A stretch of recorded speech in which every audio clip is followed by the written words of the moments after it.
यो सुकुम्बासी बस्तीमा देखिराख्नु भएको छ। सुकुम्बासी बस्तीमा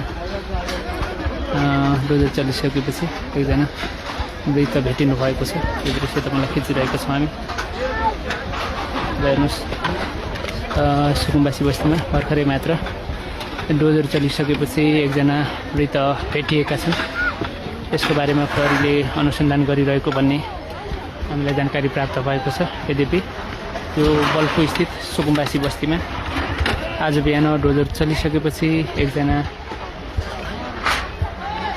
राई थरको व्यक्ति जो चाहिँ करिब 50 देखि 60 वर्षको व्यक्ति हुनुहुन्थ्यो, उहाँ मृत भेटिनु भएको छ नदीमा।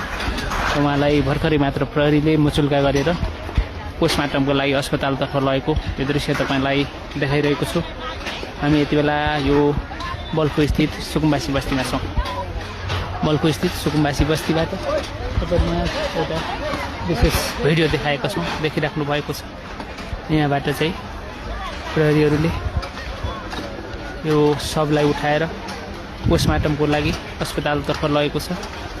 बल्खु स्थित सुकुम्बासी बस्तीमा आज मात्र बुद्ध जयन्ती हो र प्रधानमन्त्रीले भन्नुभएको थियो कबाट होइन दियाबाट सुरु गर्नुपर्छ भनेर।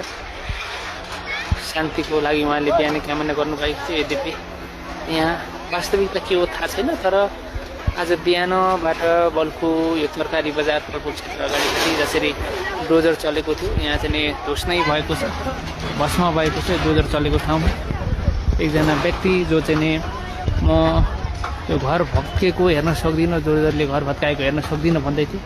त्यो व्यक्ति चाहिँ आज यही बागमती किनारमा मृत भेटिएको छ। यहाँहरूमा एउटा एक्सक्लुसिभ भिडियो हेरेर बस्नु भएको छ।